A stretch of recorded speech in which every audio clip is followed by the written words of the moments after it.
All right, well, here's a poem, The Double Agent. It's in 13 parts. Part 1. It was going to snow, and then it didn't snow. He loved her like a dying man's last cigarette. 2. It was cold where she was going, and she was susceptible to chills. She felt in her pocket for her pills. She was out of breath by the time she reached the top of the stairs. The man waiting for her had been waiting for an hour. "I'm sorry," she said. The man laughed. He had all the time in the world. 3. The kid swore under his breath. He was young, quick, and his head was on fire. He was going to do something great. He didn't know what, only that it would be important. He was born for it. His parents would love him, and then they would give him back his childhood. 4. The dog was planning his next betrayal. It was, he reasoned, in the nature of dogs to betray their bitches.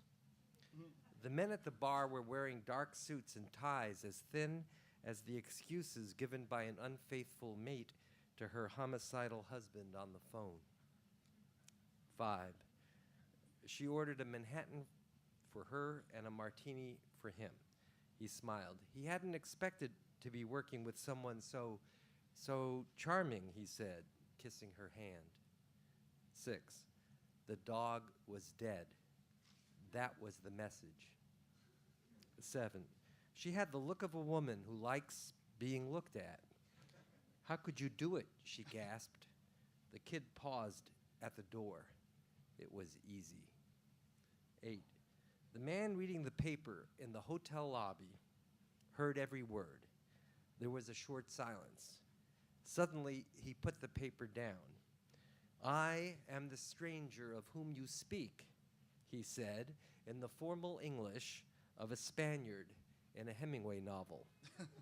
That was the tip-off. 9. Enlighten me, Mr. Lane, if that is indeed your name. Why didn't you leave at once when you could? Loyalty, he replied with sarcasm so thick you could be sure he was carrying a false passport. In that second, he had to make up his mind. Was he bluffing, or would he pull the trigger? 10. 3 men have been killed for those papers. He sounded indignant. She looked bored. She had heard it too many times before. But she had never become used to the sameness of hotel rooms in alpine villages visited in childhood dreams.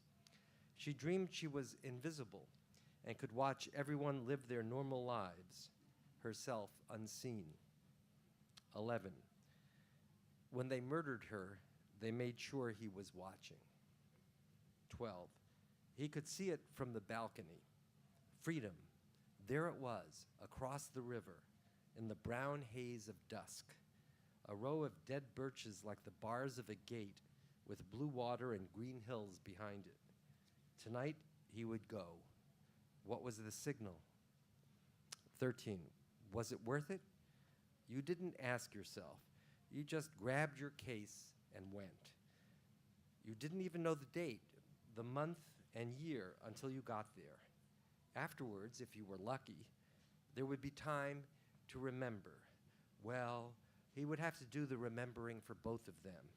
And once a year, in a hotel room in a nondescript town, he would take out her photograph, look at it, and put it carefully away.